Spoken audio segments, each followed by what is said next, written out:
Nous commençons notre deuxième cycle de discours dans le livre de Job.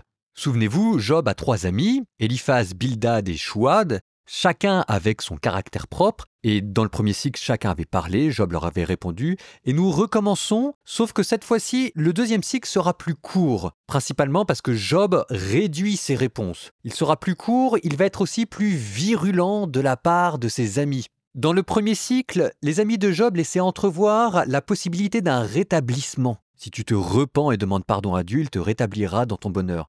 Là, c'est le sort pitoyable de l'injuste qu'ils vont prendre plaisir à décrire. On passe de la consolation à l'avertissement. Vers la fin de ce cycle, vous verrez aussi bizarrement l'espérance de Job croître, mais on n'y est pas encore. Donc, nous sommes dans Job chapitre 15, c'est Éliphaz qui l'inaugure. Souvenez-vous, Éliphaz était des 3 amis le plus conciliant et le plus modéré, mais on sent qu'il commence à s'échauffer.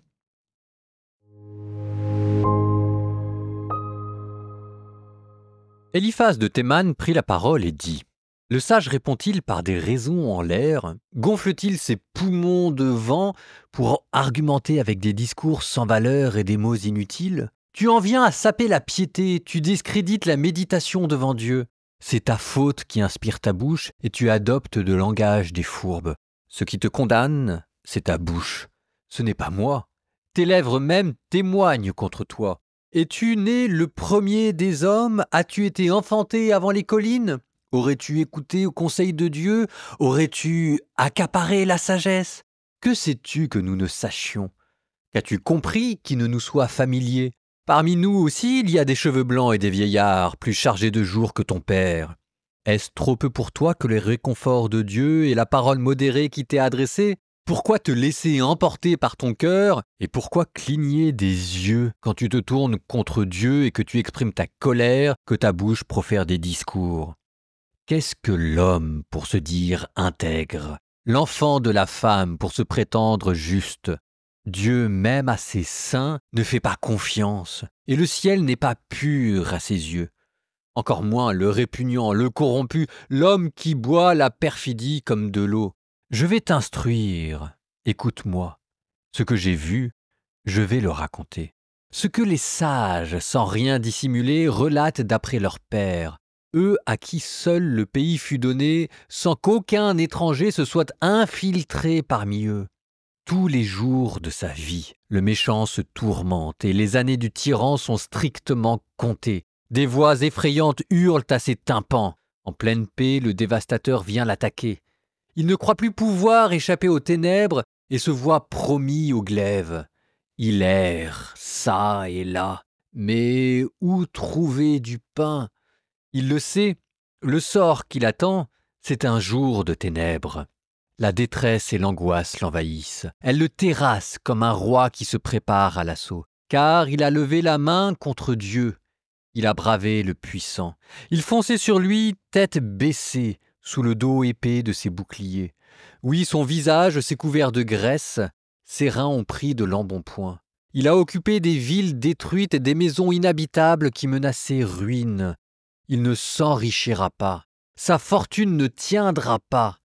Il n'étendra pas ses possessions dans le pays, il n'échappera pas aux ténèbres, une flamme desséchera ses jeunes pousses, et il s'enfuira au souffle de la bouche de Dieu. Qu'il ne mise pas sur la fraude, il ferait fausse route, car la fraude serait son salaire. Cela s'accomplira avec le temps, et sa ramure ne reverdira plus. Comme la vigne, il laissera choir ses fruits encore verts, il perdra comme l'olivier sa floraison, car stérile est l'engeance de l'impie, et le feu dévore les tentes de la corruption. Qui conçoit le méfait enfante le malheur, et c'est la perfidie qui mûrit dans son sein.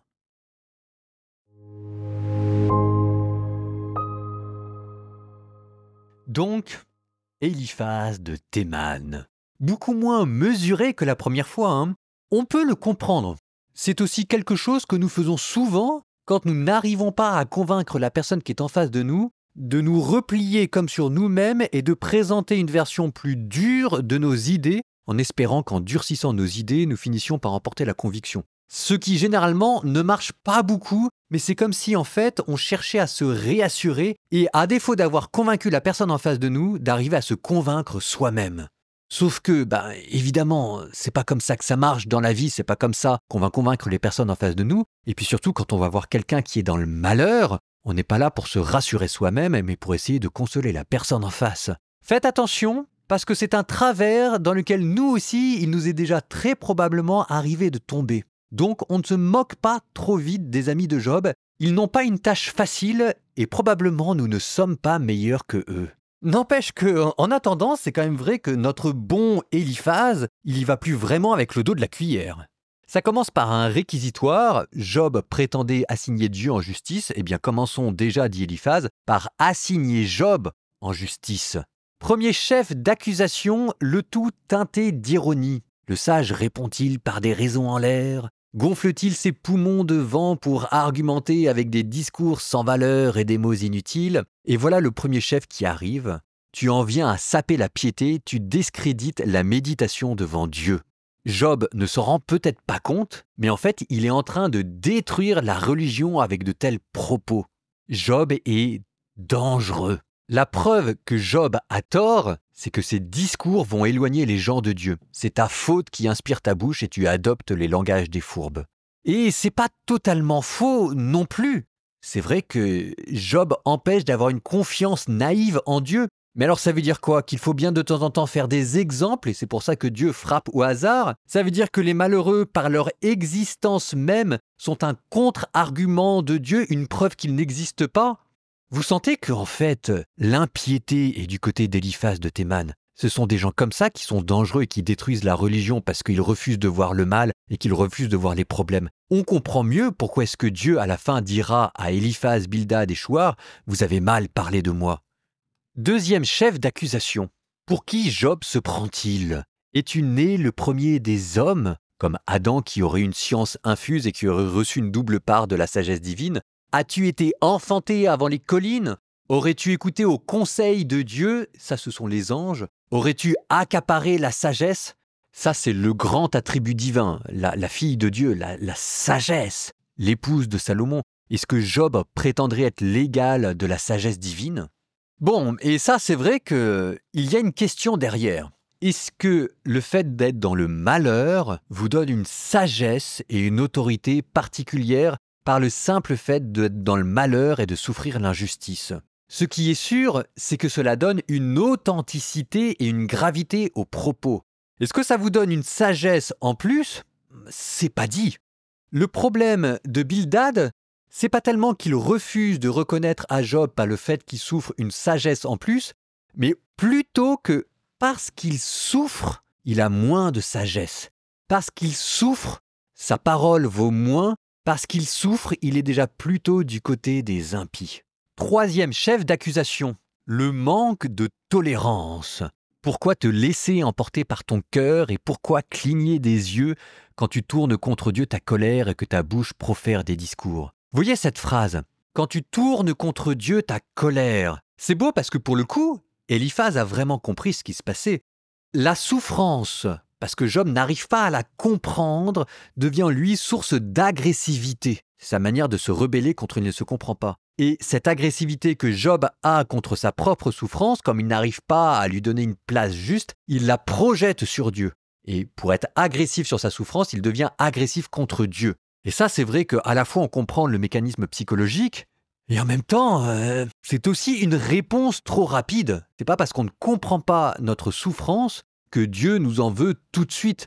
C'est justement tout le problème du mystère du mal, c'est qu'il y a un écart, on ne sait pas. Mais une fois qu'on a dit ça, est-ce qu'ensuite vous allez reprocher à l'homme qui souffre d'avoir des paroles qui dépassent son cœur? Vous savez, parfois la véritable tempérance, c'est aussi d'avoir des paroles qui deviennent disproportionnées ou hyperboliques. Parfois la véritable tempérance, la véritable maîtrise des émotions, c'est de savoir être triste avec celui qui est triste, d'être en colère quand il faut se mettre en colère. Et parfois même, si vous voulez, quand l'agressivité pour vous est le seul moyen que vous avez trouvé pour exprimer votre rage de vivre comme celle de Job, vous laissez les gens être agressifs. On ne tire pas sur une ambulance. Parfois, vous savez, la colère des gens, c'est la manière dont leur psychisme réagit pour avoir le boost d'adrénaline, pour avoir l'émotion, l'énergie supplémentaire, pour continuer à rester debout. Et s'il n'y avait pas cette colère, cette agressivité, les gens s'effondreraient. C'est pas agréable à regarder, c'est pas agréable à entendre, mais qu'est-ce que vous voulez que je vous dise? Quand les gens souffrent, ils souffrent. Toujours est-il que maintenant, Bildad, il y va. Je vais t'instruire, écoute-moi, ce que j'ai vu, je vais te le raconter. Et ensuite, il décrit le destin qui attend Job s'il ne se repent pas, le destin semblable aux impies. Tous les jours de sa vie, le méchant se tourmente, les années du tyran sont strictement comptées. Voilà ce qui va t'arriver, Job. Des voix effrayantes hurlent à ses tympans. En pleine paix, le dévastateur vient l'attaquer. Il ne croit plus pouvoir échapper aux ténèbres et se voit promis au glaive. Il erre çà et là, mais où trouver du pain? Il le sait, le sort qui l'attend, c'est un jour de ténèbres. Alors vous savez, on pourrait se dire, Job s'en fiche un petit peu parce que le jour des ténèbres, il est déjà dedans. Faut peut-être pas trop le dire trop vite, parce que vous savez, dans la souffrance, on peut toujours aller plus loin. Nous terminons par une courte prière. Au nom du Père et du Fils et du Saint-Esprit, Amen. Seigneur Dieu, nous nous tournons vers toi. Nous te demandons, quand nous parlons avec nos amis et que nous ne sommes pas d'accord avec eux, de ne pas trop vite nous énerver, de ne pas trop vite devenir rigide et de ne pas nous enfermer dans nos certitudes. Seigneur, donne-nous suffisamment d'humilité pour accepter de temps en temps de ne pas avoir le dernier mot. Et vous, que Dieu vous bénisse, le Père, le Fils et le Saint-Esprit. Amen.